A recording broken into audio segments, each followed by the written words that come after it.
All right. Good morning, good afternoon, and good evening, everyone joining us from across the country and around the world. I am so excited for this fireside chat with some ad experts and Shopify power sellers. I think it is so relevant to today, especially given I just saw Shopify announce that they experienced 119% GMV growth just last quarter alone. But before I get into some of the details, I want to introduce myself and our panel that we have here today. I myself am Michael Sine. I am the Director of Sales here at Deliver. I oversee all our lovely fulfillment specialists that help onboard a lot of our sellers, some of the sellers actually being here live on this fireside chat. So without further ado, I'd like to introduce Stephen Yu here. He's the digital marketing manager from Hey Dude Shoes. Go check out their kicks at heydudeshoesusa.com. I'd also like to introduce Nick Miklowicz. He's the co-founder and COO of WellPath. That's wellpathimmune.com. It's an immunity-focused supplement site. Go check it out. And then I'm also joined by Darius Kunsa, who's the industry-leading e-commerce Facebook ads growth agency that helps merchants become 7-8-figure powerhouses, and he's the co-founder of that. You can go check it out at adkings.agency. So before I dive in with this group and we start fielding some questions, I'd just like to say, one, thank you for joining us, everyone. Love to have you on. It's a great to have you on here. And the second thing I'd like to point out is as we go through this and we learn about the advantages of having a direct-to-consumer platform, the takeaways for all the viewers here is not to walk away thinking, do I have to pivot over to a direct-to-consumer channel? The takeaway is being very diversified with your strategy. You'll learn from these folks that there are benefits, but also challenges that come with having a direct-to-consumer site. Some of them we already know, which some of the benefits, you get more control over your data, your brand, how your users interact with you and how your buyers interact with you. You also get that huge benefit of no referral fees that you sometimes face on larger marketplaces. But also, we're going to talk about some of the challenges. We already know some of the challenges when you have your item on a marketplace. You have a lot more views, a lot more eyeballs. They have teams of people that are focused on ad optimization to get those large channels out there. Think Walmart, Wish, eBay, Amazon, all those things that we've been discussing over the last day and a half or so. So main takeaway here, think about how you can actually have a diversified strategy, but I want to get into the weeds with it with this group we have here. And I guess just to start us off here, as we go around the horn, I'd like to ask you guys, predominantly for the sellers on the call, the merchants, do you sell on any marketplaces today?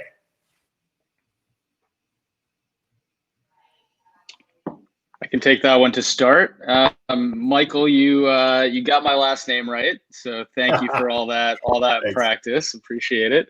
So WellPath is a modern supplements company that supports users' functional goals, and we've done pretty well on marketplaces, including Amazon and Walmart. We're like a leading seller in the health and personal care space on Amazon. And we've really started our migration over to Shopify primarily this year. We used to have a smaller presence and have put a ton of effort behind it, and actually launched, this is sort of already in the works, but we launched an immunity-focused site based on where our product portfolio was going, sort of right as COVID hit, which was a total accident. But we had this product pipeline in development and then just accelerated into the immune site. So our thinking was basically, we've been really successful on the platform side. But Michael, if you flip to the second page here, there are a lot of reasons to go D2C, even if you're killing it on that end. The main thing and the biggest thing is to diversify, right? Like you have to have channel diversity, and particularly channel diversity where you own the consumer relationship and you like own your revenue in a way that a platform can't change it. That's not to say that Facebook and Instagram can't make changes that affect you if you do quite a bit of paid marketing, but when you work through Amazon, through Walmart, through any of these other platforms, their changes can happen overnight. And I've had hundreds of days sort of staying up late at night, like worrying about certain things that are coming down the pike. So for us, it was a no-brainer as we got to a certain level of our business to really expand on the D2C side. And that's where all of our efforts are focused this year. Beyond just diversifying revenue, we really want to build our brand out further, and you do that by owning the customer relationship. There are product offerings that we think we can only do or create on our own site, certain types of bundles, certain types of subscription offerings where we just have to own the entire experience to create the flexibility in the offering we need. And then, frankly, like as we launch and grow our D2C, like we expect significant growth on the Amazon and Walmart side to come from expanded D2C operations. And there's a really nice synergistic effect there where some customers do prefer to buy you on the platforms, and you sort of split those customer groups, but they also effectively support your sales rank and all that stuff on the platform side. So for us, it's like an absolute 100%. We were waiting to get to the phase of our business where we could really meaningfully invest. Great. And on that point, Nick, can you maybe present to the audience here, how long were you selling on Amazon before? How long have you guys had your own direct-to-consumer site? And maybe what made you decide initially? Like, what was like the spark moment where you guys just said, hey, we're going to go our own site? Sure. Yeah. So we actually, WellPath started as a bit more of a custom nutrition focused business, so similar to a Care of. And we found that the initial paid marketplace just didn't support that, especially with a few players out there already. And so we pretty quickly pivoted to this focus on modern supplements. We're female focused. We've got the top functional lines in like stress and anxiety relief and things like that on Amazon. And our thesis was we had developed a great brand that people would notice on Amazon, but that we would do better with a marketplace approach. And it worked so well that we just invested everything there for a couple of years, always with the intention of coming back to the D2C side. But when you're a startup, I mean, you prioritize and you're lean, you prioritize where you're able to drive the most success. So we had some initial great growth, and that's continued. And it took us to a place where now we're meaningfully building the team out and our efforts out back on the direct-to-consumer side. So our main website is actually this still a consultation-focused site, and then this new immunity site that we launched, which highlights products that raise your natural resilience. It's just really meant to enhance your overall well-being. That was a really clear development for Shopify specifically, for paid marketing, and to reflect the most successful products we have. Great, thank you for that. And Steven, I know Hey Dude Shoes is a pretty big powerhouse of a site. Do you guys sell? Does you and the team sell on any marketplaces today? What's been the history with marketplaces, and then pivoting or being on a direct-to-consumer channel like HeyDudeShoesUSA.com? Yeah, sure. Essentially going into the background of Hey Dude Shoes, essentially we started out as more of a brick and mortar. We started selling in retail stores and department stores. However, we noticed that there was a huge opportunity online for e-commerce. This is back before I started, a couple of years, probably like 10 years ago. And so essentially our first marketplace that we launched in was actually Shopify. Currently we are diversifying into other marketplaces like Amazon. And initially our decision to go into Shopify was due to basically capturing online e-commerce customers. And overall, looking at our portfolio now, we do prefer having Shopify along with our other channels, just because of also what Nick said about diversifying our revenue streams. But the advantages that we see within Shopify is definitely the ability to be able to really focus on branding, because there is limited branding on other places like Amazon and Walmart, and the ability to be able to capture these audiences for retargeting. For example, later in the slides, we go into our email campaigns. So email for us is a really huge source of basically revenue and customer acquisition and retargeting. And so being able to capture customers through email has been a strategy that worked really well for us, along with also Shopify being, for us compared to other platforms, a higher profit margin. So those are some of the reasons why we decided to really expand in Shopify and grow our revenue there. Yeah, I think that's great. And I love the experience here, because you got, Steven, you guys started brick and mortar, you have your own Shopify store, you got Nick started off on Amazon. I mean, this is perfect. I'm wondering for the whole group here, all three of you, and I know, Darius, you work with a lot of these sellers. What would you say is the top benefit of having the direct-to-consumer, but what would you also say is the top challenge that you see with direct-to-consumer sites? And this goes for everyone here. Okay, so first of all, I want to say like Nick absolutely nailed it, the nail head on by saying that the biggest problem that a lot of, business owners have and face on Amazon going directly to consumer is just because like Amazon is not stable, and essentially you're risking your whole business overnight, to collapse due to some sort of like negative reviews or something accumulating, getting banned or something. So by going direct to consumer, you're essentially diversifying and in a way creating more stability, so you have more peace of mind. I wouldn't say, in a way you are still avoiding all the risk because we are like banned on Facebook, on Instagram, on AdWords. It literally happens for our clients every week. And, it's not how well you do things, but it's essentially how their algorithm sometimes triggers and malfunctions. So it's very important at these places to have your own Facebook reps, and you can usually get that based on your ad spend levels. And when you're working with these reps, we usually can get you re-enabled between like 12 to 24 hours. It's usually like one of the smaller tricks that, a lot of people do not foresee when we're going from, let's say, Amazon, because in Amazon it's a bit more stable, and this whole cycle of getting banned and banned is longer. Got it. Great. Nick, Steven, if you had to pick one of the, I guess, best benefits, but what is one of the biggest challenges in your experience of being on your direct-to-consumer site, but also on other marketplace channels? Sure.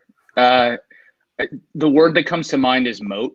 Like, you can build a moat for yourself in D2C that and Shopify that really protects your business and that scales up over time, right? And you're like really investing in that ecosystem that you're building, and it's particular to you, right? Like there's no single identical set of Klaviyo emails and funnels and content approaches. Everybody's ad approach has some level of differentiation that's particular to the brand and the offering that makes it work. And that's a huge strength in even if you are dependent on Facebook and SEM to some extent. But the downside is also the moat, right? Like, it takes a long time to build that. And that's the challenge. Like, some people go to platforms immediately because it's like, you can get a product up pretty quickly on a platform that's doing all the fulfillment. And that's basically created an ecosystem, not just the fulfillment, but like it's Amazon can be plug and play. And so people think it's just easy as a result, but that's also like, the reason it's so hard is because it's plug and play. It's hard to differentiate yourself there.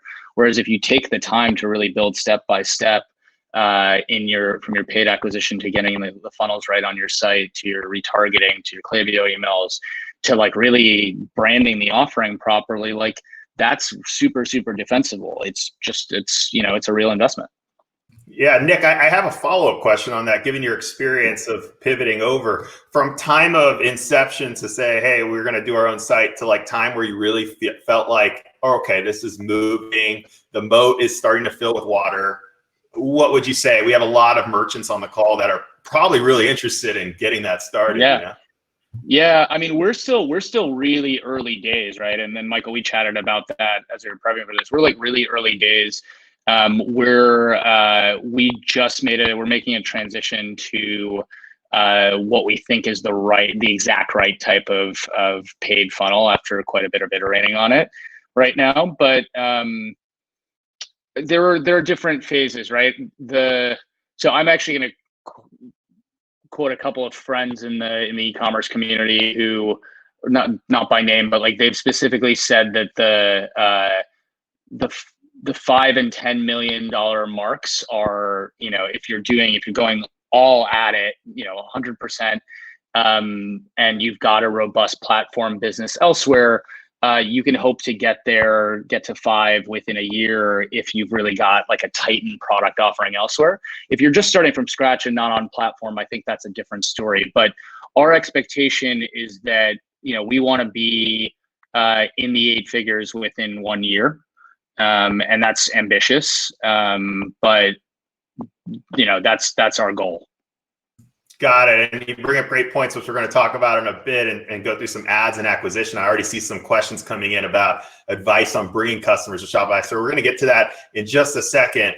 Steven, just real quick, because you guys went from brick and mortar online, but now you mentioned you're experimenting on some marketplaces. So you probably have a lot of good visibility into like that reverse section of what's the biggest benefit that you're seeing with your site, but also the biggest challenge you see on the opposite end with your site.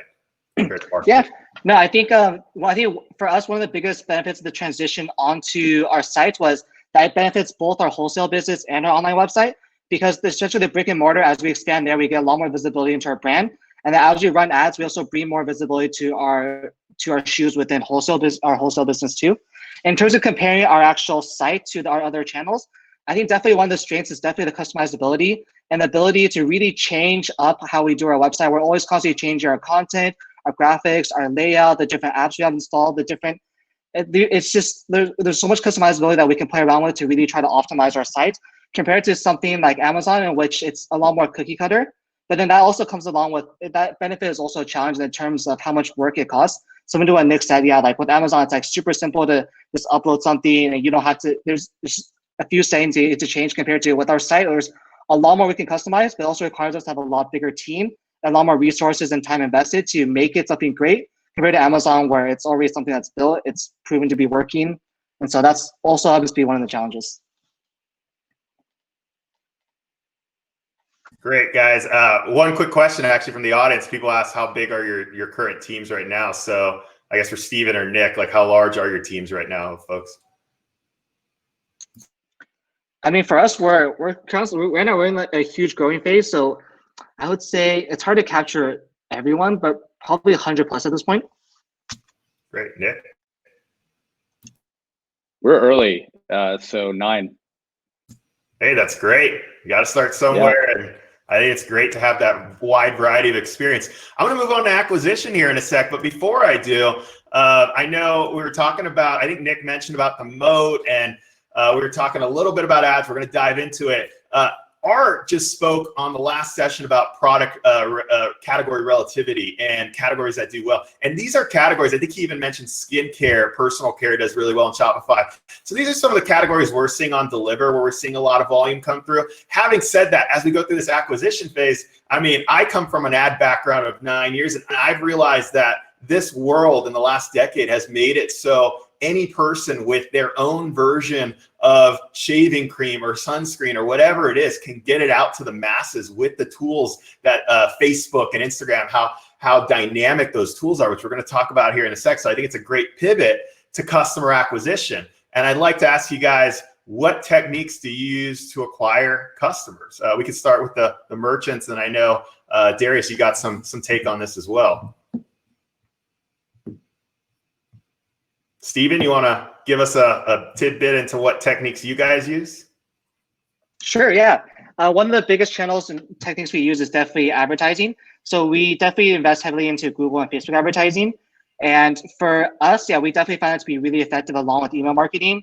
We're definitely diving into more organic and SEO initiatives, but overall for us, what's been working really well is definitely driving traffic and definitely driving conversions through ads. So yeah, Google and Facebook are just 2 platforms. We're running on other platforms too, like Pinterest, Criteo, Bean. But overall, we find that Facebook and Google specifically, spending money on that has definitely got us the highest return. Great. And on that note, since we're here on your ads, Steven, can you elaborate on, I know you guys do a lot of A/B testing. You mentioned how you change your site a lot in the last section, and I've seen it just in the last 6 months. But like these ads right here, can you just give us some insight, give the merchants on the call like some insight into how do you decide like what to test out? What have you guys tested out? Where have you seen a bigger lift from one versus the other? Yeah. Okay. So yeah. So for us, we run like hundreds of ads, and overall, like what we've came to the conclusion of is definitely like content. The picture is definitely key. So initially, before I started, we were running ads previously, but we were running ads that a lot of times we're focusing more on lifestyle, which lifestyle is important too. Lifestyle has its place too. But for us in particular on Facebook, what we found is that highlighting the actual product itself, especially displaying the functionality of it, has worked really well for us. So here is 2 examples of two ads that we run in the past with very different results. So if you look at the first ad, one of the biggest differences is the focus on the product itself. So if you see in this picture, well, you can actually see it rotating, but this is actually a video of the shoe rotating in 360 degrees, highlighting every angle of the shoe, really focusing on the shoe itself, compared to the other image, which is a picture of a guy doing a backflip, which is it's cool in itself. We don't really get to see the product, which is actually what we're selling. We're not selling the guy backflipping. We're actually selling the shoe itself. So that is something that we made that had one of the biggest differences in terms of the ROAS, but also in terms of the messaging. Some things we focused on, courtesy of delivery, we were able to offer 2-day free shipping. And so this is something that obviously improved our conversion rates and click-through rates, as people, they love 2-day free shipping. Amazon has it. Now on our website, we're able to compete with that because of this messaging. And another thing that worked well for us was changing the format to be able to be square. Square format is currently now mostly the standard, so that happened to help us too. And another thing would be, overall, when we kind of compare and contrast these two different ads, the first ad gets us a ROAS of around 8 times compared to the second ad, which only got us a ROAS of 4 times. We were only able to get to this point through a lot of A/B testing, trying different things, trying different types of content, trying different types of messaging, using dynamic ads to find out what combination works the best. And essentially, in terms of best practices, we kind of got an idea of, hey, like closer product shots, these are the type of shots we should be going for. And so I communicated that to my content team. And so that's kind of the process we went through to, over the past couple of years, optimize our ads to be performing as well as they are now. Thank you for that, Stephen. And I know you mentioned the free 2-day component and that 8x difference between the other one, 4x versus 8x. I do have to kind of take this time just to talk about that. I know Michael Krakaris, our co-founder, in the keynote yesterday, you can watch the recording online at this deliver.com/discover. He talked about our new product announcement with regards to Facebook, which is live at deliver.com/Facebook right now. And we've been testing it out as well on our end for the last 6 months, where you actually plug it in from Shopify to your Facebook ads. This is live right now. You can check it out. And the badging just updates dynamically. We actually have 40% of the US in next day at no additional cost right now. So you're providing your buyers on Facebook that ability to get 2-day ads showing up on Facebook and next day ads, and then they click through. And some of the early results we've seen on this is that even though you may spend $1 more on fulfillment, in some cases the same, depending on what fulfillment you're using, you're actually on the marketing side spending a lot less on your acquisition costs. Or if you're measuring it by ROAS, you're getting, I've seen 2x ROAS just by showing deliver 2-day or next day. You don't even say deliver, it's just 2-day and next day on your ads.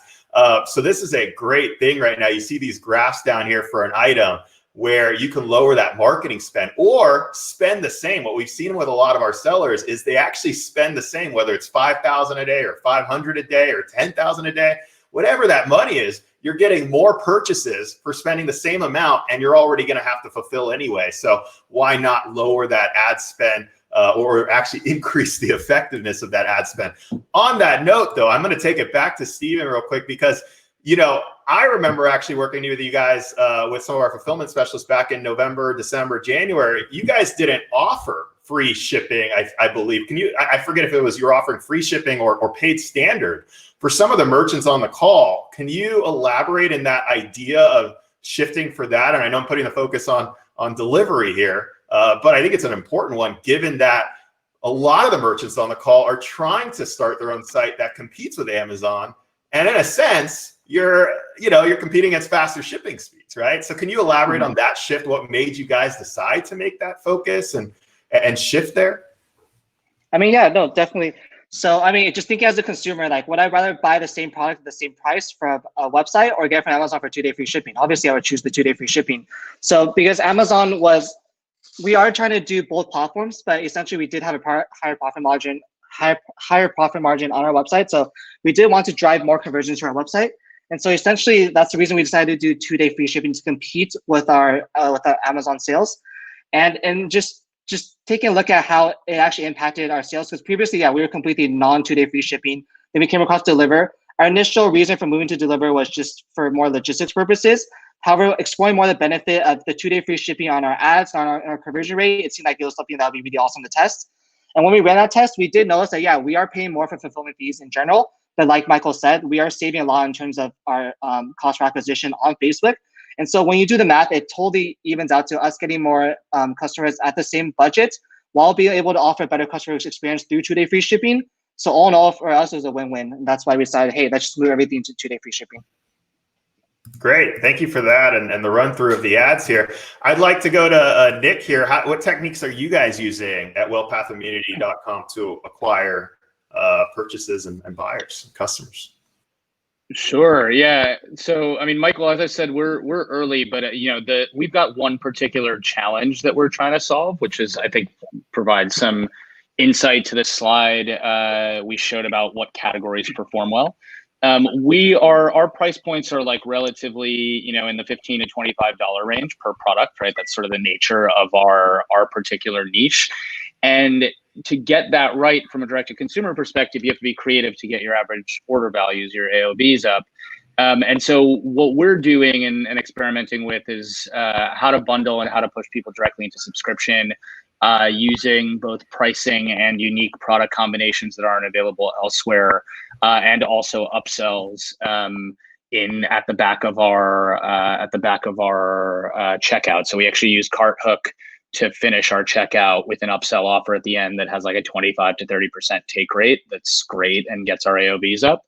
And that's wellness, like supplements in particular, they wouldn't be at the top of that list in a way that beauty products would be unless they're like really, really premium. And that's just not where we play, because we also have retail ambitions. Like, we're not selling $70 bottles of something.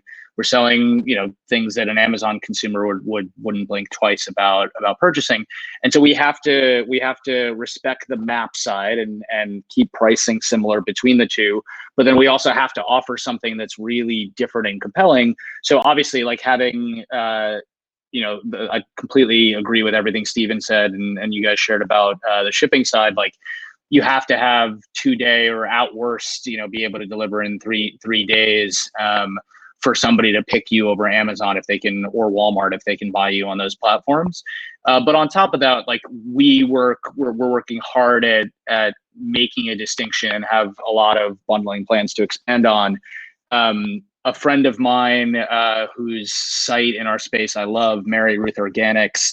Some of you guys may have seen them. They're a huge Shopify seller and have done really well. And they do, in addition to platform, and I've learned a lot from them, they do an incredible job with their bundling. It's a different customer set and all that, but their bundling and their subscription approaches. And I think that's matching that to your ad funnels and being able to line up your product offer and your creative to differentiate from what's available on platform, or what actually lines you up with essentially the return that you need to be able to spend on paid. Like, it's pretty hard to run a successful Facebook or Instagram marketing campaign into a $15 price point product and not be doing something else. And so that's our focus. It's like, how do we move people into subscription, or how do we get people into higher AOV bundles or upsell, and create a brand environment and ecosystem that's just very differentiated. Yeah, it's a great point. We notice with a lot of our sellers have a lot of subscription models depending on what the product is. Darius, it looked like you were going to say something as well to add to this in terms of acquisition techniques for your clients. Yeah, sure. So because we were in kind of like unique situation, we were like testing a lot of different channels across different brands, different niches. I guess I would add that like kind of like majority of a value just by talking, what's working for whom the most. So what you are seeing is kind of like there are like two primary acquisition channels that are working the best right now. One is Facebook ads, another is Google. In the third place, I would personally put YouTube ads. Lately, we are exploring it. It's more for remarketing. Remarketing side, we are absolutely killing. Cold side is still a little bit hard for e-commerce, but I think with the right formulas, it could work. Now we can talk about like Snapchat and all these kind of new emerging channels like TikTok. To be frank, I wouldn't be investing much time, especially if you're fresh. Choose one of the two main channels. And now we can talk about like Facebook ads advantage versus, let's say, Google AdWords, right? And let's focus on Facebook ads first. So there's Facebook ads and Instagram ads. It's basically practically the same thing. Plus of it is that scalability is really high. I mean, we have clients that are spending like $1.5 million per month just on these channels, generating a few million of revenue just out of this, right? While with Google AdWords, the biggest downside is that you are not able to scale as far. The biggest what you are spending is about $300K a month on AdWords. So there's just huge disparity on scalability. The plus on the AdWords side is that it's easier to get a initial traction. In a way, you're even able to get better return on investment versus Facebook ads. And maybe I could even touch on, what Steven mentioned about like Ross, what he is getting on these ads, right? What he's getting, I bet, is at least the majority side remarketing, because like getting Ross 8 or 4 from cold acquisition would be practically impossible unless you have like very good brand and you are really well known. Reality, what you should be expecting is to have between 2 to 3 Ross if you're doing it correctly on Facebook ads, and 3 to 4 on Google AdWords. So once again, these two channels, even, once you're progressing, you should combine these channels, but first just start with one. Because to get the channel right, you have to have a funnel right. And basically, I will be talking about it later on. But you have to have a funnel right, and you have to have time and money you can spend on that funnel and that channel to figure things out. Because it takes 2 to 3 months to figure out which creatives work, which targetings work, which product works, which offer, how to position the offer. And what Nick mentioned, about increasing AOVs, etc. All these things needs to be figured out, because you run some ads, you see, the data. Hey, you see AOV is too low, conversion rate is too low. You adjust things and then you test again. So it's kind of like this extended process of just doing small tests and not being really attached to like final outcome or something. And just, agreeing that, hey, I'll have to fail 99 times before I'm like successful 3 times. And this is what brings all the results. So yeah, that's kind of like about acquisition side here. Great. And I know you mentioned to me the e-commerce like Everest growth framework, which we'll talk about in a little bit. That kind of goes along with that. We have a lot of questions coming in, so I'm going to try to answer as many as I can or pose this to the group. But you were talking about, a pretty big ad budget at the start of that, Darius. And I guess this goes for the whole group. We have a lot of merchants on this webinar right now that are looking to get started. I know this is a very open-ended question, but I have to ask it. If you were to, you have a friend who's starting on Shopify right now, and they're asking you on average to do those A/B tests and get ads rolling where I can see effectiveness, what's that dollar amount that I have to invest in this? And I say your friend because I want you guys to think about it in that point of view for the audience here. What would that dollar amount be that you would be saying, hey, this is what you should expect? Yeah, first question is, how rich is my friend? Does he have like a successful business that's already like packing money? Because if he's packing money, be a little bit more aggressive. It's fine, right? You will get results quicker. If you're like on shoestring budget, right? First of all, evaluate like the price range that you're selling the product at. If you're selling $100 product, right, you will need to spend more to get validated. If you're selling $15 product, hey, maybe less will be enough. In our experience, bare minimum is around $3K a month. That's, if you're selling cheaper product. If you're selling more expensive product, it could go up to $6K. But usually right now we are working with clients that are already like having some basic traction, and they come to us for like really hardcore scale. So usually like budget for us right now is not an option, but I would say like 3 to 6K, you can be pretty, to do pretty some decent testing there. Great, 3 to 6K. Nick, Steven, don't have to get into your own, but maybe your friend is asking you. What would you say? Would you agree with that? Would you say more or less? I think I would agree with that. Depending on, it really depends on how the price of the product, how much budget my friend is willing to spend. Yeah, I mean, I understand that if it's like they're starting out, like they don't have much to spend, but then there is a certain amount you have to spend to be able to optimize your ads on Facebook. Certain amount of conversions per week, so that plays into it too. So I mean, if their budget's like $10 a month, and like there's not much they can really do on there. So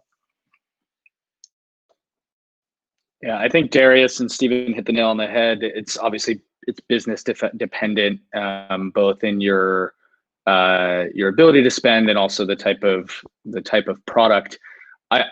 I guess the question I would pose, or the one question that I'd suggest people operate from, is how much are they able to lose, right? Because you're operating from a margin game, right? And like spending $10,000 in month 1 is great. If you even let's say you make 12,000 back and you've got like pretty low COGS, like that could just mean like $1,000 loss. It could even mean like a slight gain. Like that's unlikely in that example, but if you've got if you've got really tight margins and you're going to spend 10,000 and let's say you got 10,000 back in revenue, but your COGS are 90, or 90%, and then you have to operate the rest of your business, like you're losing from the beginning there. So it is really dependent. You do have to invest a little bit of money across the board. I've never seen any sort of paid acquisition funnel anywhere where you're not sort of paying to learn at the start. It's just like how to do it in a methodical way that lines up with what you can afford to invest. Great. And before we move on to the retention, I do want to talk about the growth framework that Darius was mentioning to me earlier. But I just want to kind of go around the horn here real quick to close this out. We already talked about Facebook, Instagram tool. Darius mentioned some channels you wouldn't do, dancing on TikTok. Potentially right now, maybe later. We'll see how it develops. But would you guys say there's any other channel that any of the merchants on here should focus ad spend on if they're starting off in acquiring?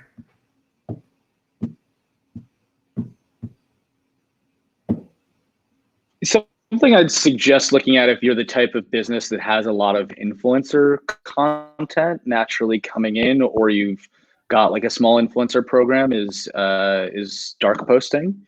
So usually you'll find that on like a more expanded Facebook acquisition budget, but it works for some businesses and you guys may have seen this, where you're getting a Facebook ad from an influencer's account, but somebody else is paying for it, right? And there are a couple of ways to do that from a technical perspective, but our biggest competitor for our biggest product has done a killer job. Like, I mean, they've spent tens of millions of dollars through their influencer program, running ads on behalf of the influencer's content.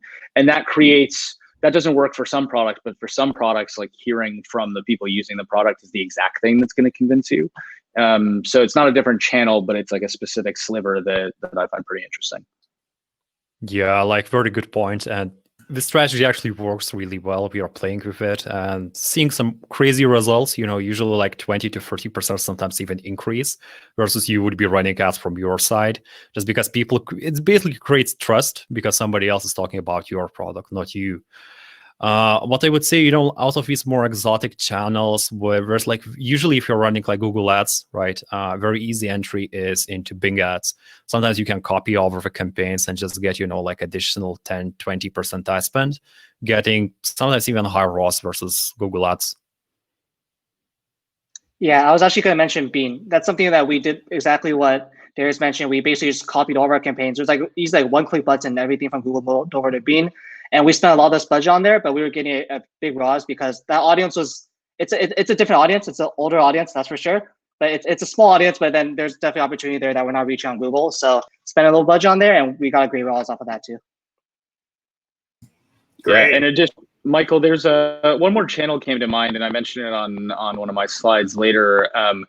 This is a little more organic than paid, but we've got like about a 500,000 person email list that we've consistently replenish through partnerships marketing. So that's like sweepstakes and offers that a bunch of like-minded brands. So like we could partner with like a Mind Body Green or an Outside Magazine or something like that, and a few other brands like that create an awesome prize and campaign, and everybody sort of emails out to their audience and shares in the entries.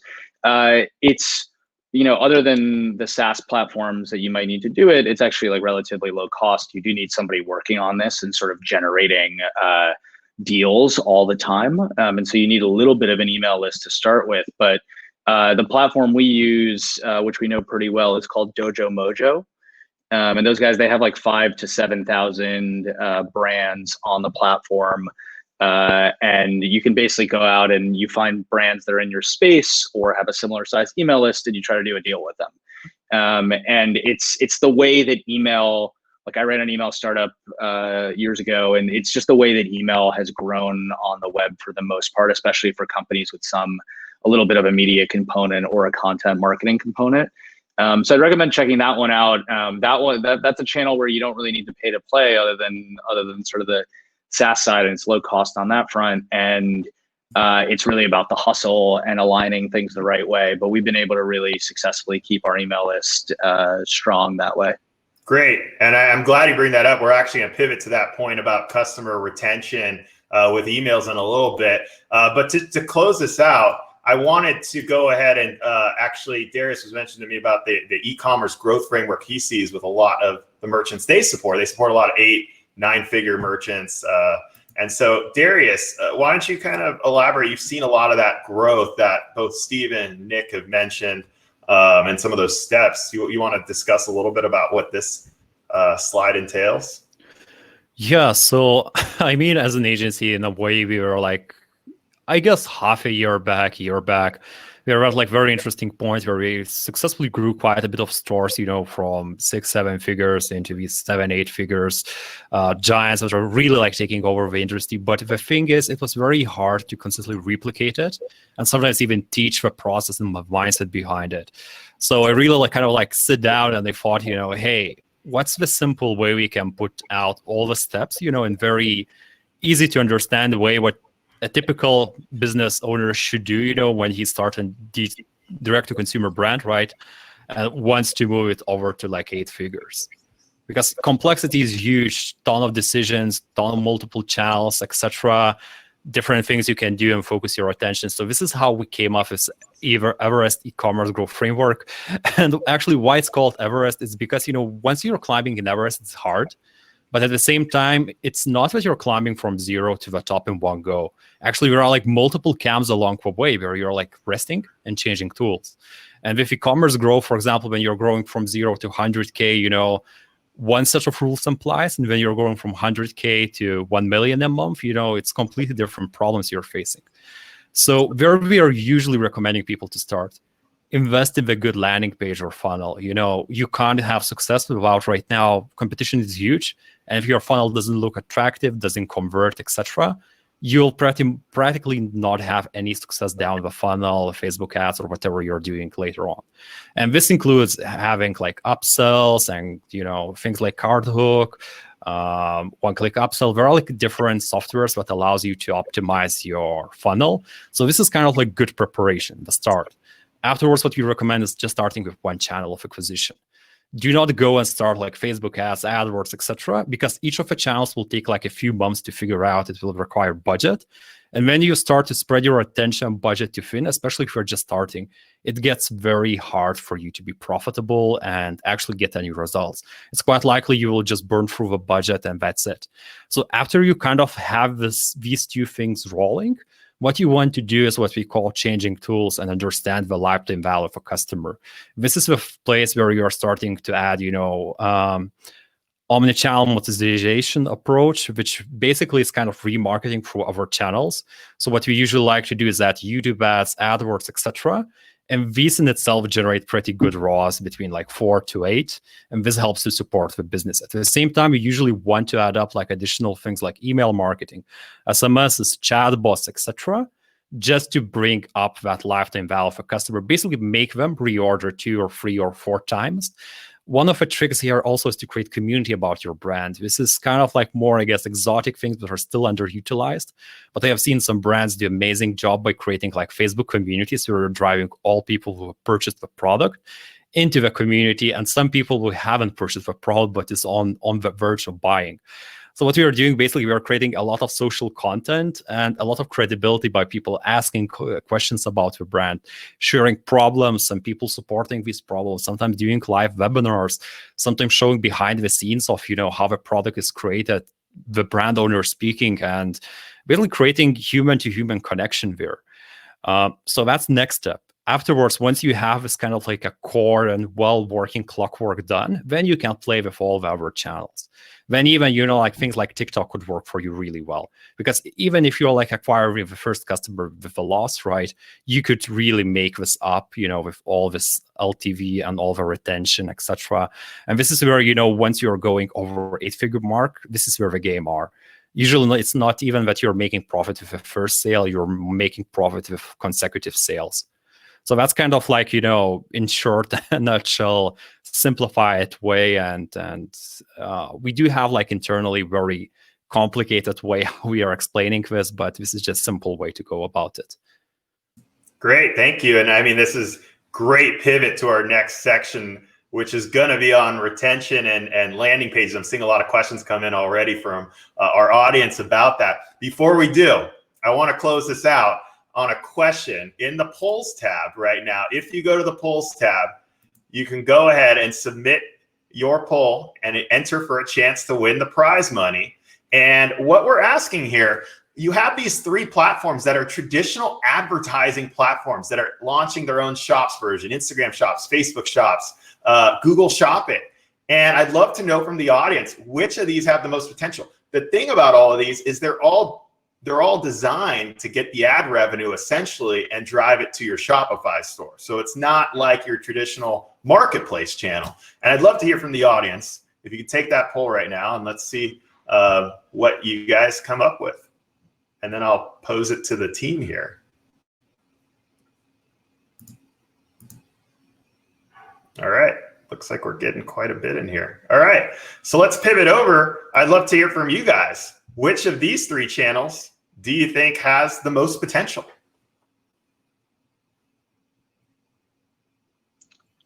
So I think it's pretty product dependent. I would pretty rarely personally like buy clothing or fashion stuff off of Google. And yet Instagram has gotten me a bunch when I wasn't in the market, right? Like more of a discovery based mindset when I'm in more of a discovery based mindset. When somebody knows exactly what they're looking for, like, we've got an immune support product with elderberry. It's, that's where you go, right? You go to an intent based platform. And that's the difference here, right? Google's intent based and Facebook and Instagram are discovery based. And Facebook and Instagram now, like once you look at something for the first time, they've turned into an intent type platform because they just retarget you. And, you look at one tent to go hiking and suddenly your entire feed is just the same version of like a navy blue tent. And so that's shifted a bit, but I still think at the end of the day, if you're looking for something really specific or you have a really specific product that people are going to find that way and isn't like an impulse buy or like that looks beautiful kind of buy, then you're talking Google. Facebook and Instagram, especially Instagram, I think are more discovery based around beautiful stuff. Great. Steven, Darius? Yep, I totally agree with that. I think especially our brand, for a big part of our strategy was discovery based. So for Facebook, Instagram, we definitely saw the most potential.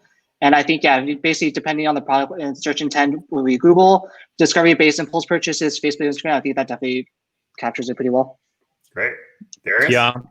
I mean, not really much to add because this is essentially how it works. I would just say, like, depending on your goals, if the goal is scalability, you have to make sure, Facebook, Instagram ads are working for you in some way, whatever type of funnel you're running, because Facebook ads and Instagram ads, it's where the scalability is. Great. I almost should have polled this at the very end, because if I look at the audience right now, a lot of people chose 51% chose Google Shopping, Google Ads as a big one. That's great. That 50% and the other 50% should join our next session, which is all on Google, actually. And I think that's a unique one because you can actually search for a product there, but also go reference a product you found on Facebook and go search Google to see where you can get it faster or faster shipping or more affordable, which does happen a lot. So you have those 2 use cases. We're going to move on into conversion retention. We've had a lot of questions about this one, and I guess we'll start with you, Darius. How do you guys think about conversion and retention for new visitors on sites that you represent for a lot of your clients? I mean, you've grown them from 6 figures, 9 figures, all the way up. So how do you think about it? And then we'll go around the horn on that. So yeah, we haven't grown it to 9 figures. We have grown into multiple 8 figures, just to make it clear. But essentially, there are like, I'm seeing like conversion slide is open. So let's talk about conversion slide, right? So here I wanted to pack up some, concrete value for a person that's maybe coming from Amazon or from other platform and is not like 100% familiar with, how landing page and should look like, what should be performing, etc. So here I took like very interesting case study we had like last year. Where few changes in this landing page actually brought up like 40% increase in average order value. Conversion rate improved from 4%, which is already pretty high, to 8%. And it was kind of like the main driver that allowed for this business to grow from 25K a month to 278K a month. Last month I checked, actually. So huge growth. It was in a year, but still, this is the main impact driver that allowed us to push up Facebook ads more, because otherwise the ROAS would just dip too much and we wouldn't be profitable. So by improving conversion rate optimization, we were able to improve the ROAS and scale them up. So kind of 3 core things that are seeing working across the board, right? One of them, is bundling products up. Here we are having, for example, 1-pack and 2-pack options. Super simple. It's not complicated. You can even play with irresistible offer style. That's basically more about copywriting and psychology, where you would have hey, buy 3-pack plus get something as a gift, right? This could also work, and each business would have to test out their merchandising offers themselves. But this change in itself, as I remember, it increased. It was the most, this change is what drove that AOV increase the most, actually. So just by offering people option to buy 2 products instead of 1, if it's multi-applicative. If it's not, and it's, let's say, apparel or something, just offer them to buy a supplementary product. So if you're buying pants, offer them to buy a t-shirt or something, or socks. It could stack up. And if you are like in supplements game, like multiple pack sales work. Also some sort of packs and bundles work really well. Another thing, what we understood through our experience is having multiple add to carts in the landing page creates huge impact. And usually you're seeing 40 to 50% conversion increase if you're having a long landing page just by adding a lot of add to cart buttons and naming them differently. For example, here you would see, get your eyeliner now. It's not add to cart. And this is also like psychological triggers. And we have tested that even the text of, get your eyeliner now versus, shop the eyeliner or add to cart. We have also seen pretty decent increases for this text compared to something else. So even small details like this could make pretty big differences. This is why A/B testing, makes sense over a long term. Another thing, as you would see, very small add to cart button at the bottom of a page is basically what's called sticky add to cart. You can install on Shopify. There are many apps, etc. But what it does is when you're scrolling on mobile, it creates like a small gap at the bottom where there's like additional add to cart that's always sticky. This also, helps to increase like between 10 to 25% depending on the store and the length of the landing page. The longer landing page you have, usually the better it works. And kind of like the last trick, it's more general, right? But the biggest mistake I'm seeing with a lot of, starters in Shopify, they are not making their landing pages visual enough. They just make it blob up text, and that's it, kind of, right?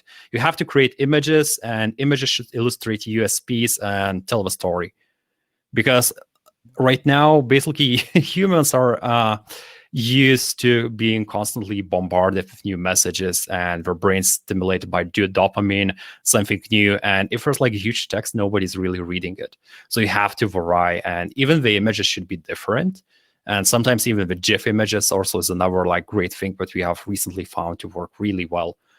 Somewhere in the copy where it shows like USPs or before after results, etc. So basically small parts makes huge difference. This is the conclusion of this.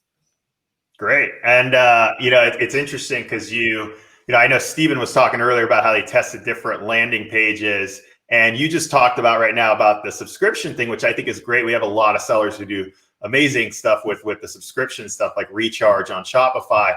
But you also mentioned it works for certain stuff. And so I actually wanted to take it over to Steven because Steven, you guys do shoes. So yeah, it's not really something you can have a subscription button for, right? Unlike Nick and Darius, you show those examples. Why don't you talk a little bit about, Steven, how you guys retain, because you're going out and acquiring, and what you guys do for retention. Yeah. So, I mean, a big part of our retention strategy is definitely email marketing. We send out multiple emails a week, and we're always launching new shoes. Like we have a full product team that's always launching cool new stuff. And so we're always launching like in our email blast, like the new shoes we're releasing, new colors, new styles, check out what people want in terms of demand. And in terms of customer retention, in terms of conversions through our email and getting more out of our email campaigns, I have the slide here basically kind of highlighting one of the emails that we do, and I'll kind of go over some of the things we've A/B tested and found to be successful for us. So for us, we do a lot of A/B testing for our email blast. And so one thing that we found out through our test was definitely being able to take advantage of social proof and taking advantage of urgency within the titles and text And so, for example, you can see for our subjects back again with popular demand, the Wally Socks Micro Toe Black is back. And so a lot of our shoes, oftentimes we do run out quickly. And so oftentimes when we send it back in stock like this, mention how it's really popular demand, the aspect of social proof plays in, and the aspect of urgency of get the Wally Socks Micro Toe Black while you can. So we see that ends up working really well for our emails.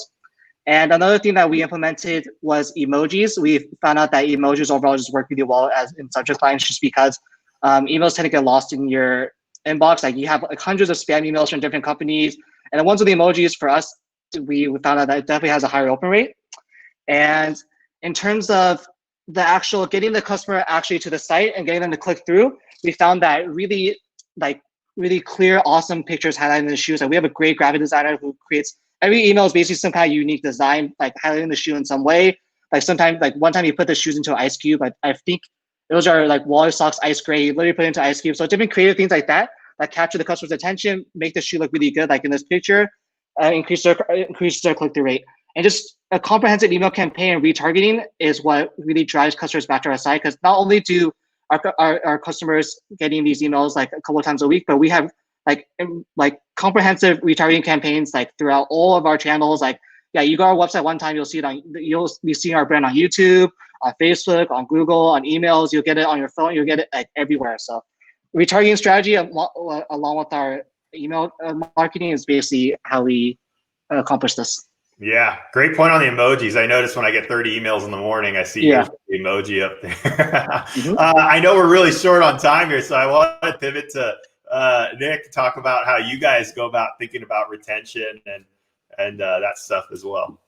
Sure. I just wanted to quickly acknowledge, like Darius and Steven just gave little master classes on conversion optimization and email, email effectively retargeting and push campaigns. I was like, Darius, we have multiple buttons, but we don't label them differently. So that's a quick thing that we'll be adding after this.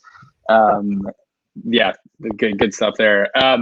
So on the email marketing side on our end, we've always run a content blog that we push out through email. And the belief is that from a supplements perspective, there's a lot of garbage out there, frankly. And we work with highly reputable manufacturers. Like we really invest in our product development. We want to differentiate, even if a lot of our business comes from platform. And so we've always run a content blog that gives us that sort of feeling of authority and trust and customer respect. And we've mixed that in with our actual sort of commerce content. So we keep a 3-to-1 ratio between content and like purely commercial emails. And a lot of the time our commercial emails come in more of a content format like the one in this example. Not always. And I think to Steven's point, I wish we were at a point where we had the, that's sort of the 50 to 100 person company has the bandwidth to be doing differentiated graphics for every campaign per product. Like I dream of that, right? But like we don't. But we do for our campaigns, try to be as sort of unique and goal specific as possible. So what you see here is an intro note, for example, in more of like a letter from the founder format about our immune site as we launched it. And this comes in a format that readers are just used to seeing from a lot of our sort of wellness-oriented content, which is not about WellPath. It's about issues in wellness and nutrition and stuff like that. And there's a nice trust that develops there that we've really taken advantage of. We've kept that our email marketing really growing and going through Jojo Mojo, which I mentioned earlier. We've acquired a couple million emails over the course of 3 years, and the nature of email is that just churns and churns and churns, right? And like you put your best foot forward on what you think the messaging for your customer is going to be, and it's just inevitable that people will churn over time, especially if you do a lot of partnership marketing, which we do. But we use Dojo Mojo basically for that type of sweepstakes marketing I described. And that allows us to keep our list really, and that's like an engaged 400K. We remove unengaged users proactively, which is why that second number is so high, to keep our email deliverability up. But that aspect of the business has really allowed us to retain customers, not just on our own sites, but it's actually been really meaningful for platform as well, because Amazon cares a lot, for example, and sorry to take us there for a second, but Amazon cares a lot and Walmart cares a lot about brands that deliver their own audience, because they care if you're doing social campaigns or email campaigns, and they can tell, and they reward you in their search algorithms and stuff like that. So we've used our email marketing effectively for both, and just having that has been really significant for our business. Great. Thanks, guys. Man, we have a lot of questions coming from the audience, and we're not going to be able to answer all of them. We may not even get through all the questions that I had, but I do want to close it out on asking everyone here on the panel, like, for merchants who are just starting out on Shopify right now, or thinking about doing it this week, what's your advice for them to prioritize?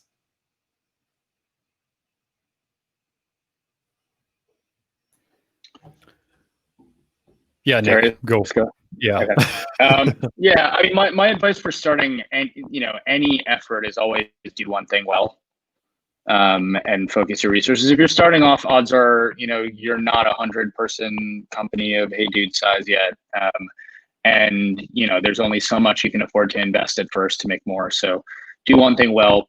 Make a bet based on the outlines of your business, what type of channel, some products work better for Google or Facebook or Instagram, et cetera.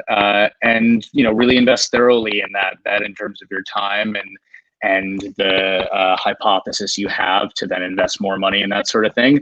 And don't get distracted by all the other stuff, because it can be overwhelming to try, there's for an organization as sophisticated in their email marketing as Hey Dudes, like there's another one that has 1,000 people and has 10 times as many different segments and remarketing funnels and all that. And you can get so caught up trying to do a little bit of everything that you do everything poorly, or just like you don't get it all the way through. And just focus. Just pick one thing based on what you know about your business, what your instincts are. Make a bet that you can validate with testing, especially given that paid marketing is such a big component of direct-to-consumer success, and really aim at that. Yeah, so Nick really hit it well. And essentially, I would maybe just add like one more thing. In a way, do things that do not scale. It's a very interesting concept that I lately heard about, but basically just pick up your phone, call some people who bought from you, ask, what we liked about product, what they hated, and figure out, get feedback, right? What we like about your website, etc. There's even a website called usertesting.com where you can order somebody from your target segment to go on your website and let's say for $60 to take a look and criticize everything. So super easy way to figure out, hey, maybe people do not like these pictures or something. Just because, by doing things that do not scale, creating personal contact, this is where, you're able to get the most leverage when you're early, because you're able to foresee the problems that maybe you are not seeing yourself. Because once you are very deeply involved in your product, you're, often pretty blind. And this is just the reality of it. Yeah, I think I definitely agree with those. I think one thing I'd like to add is definitely just not being afraid to learn and use online resources. I mean, everything that I learned, I basically learned in self-taught just by researching different things online, hearing from different people. So you definitely have to do a lot of research and definitely, like Nick said, find something that you want to focus on, because there's so many different, there's 20 different things you could start on when you're starting your business and really wanting to grow. But find one thing that you really want to do and then really learn all you can about it. And yeah, I think that will definitely end up resulting in success. Yeah, and actually Steven sparked one idea. This is what I usually tell people. When you are just starting, especially if you are starting direct to consumer immediately, not going from Amazon, etc., and do not have any capital, learn to do the advertising yourself. It's not hard, to learn the basics, to just foresee, if you're getting some traction or something. There are official courses for AdWords and their official courses for Facebook ads. Just go there, learn it. You do not even need any courses or anything paid. And it will save you money long term, because you will know if you're like a hiring agency later on, you will know if you're doing a good job or just, basically pulling smoke on you. Because often this is what happens. And, if you do not know, what we are telling you, it's way harder to communicate and to actually grow a business. So just by getting like some basic understanding, it will basically compound it over time. Great.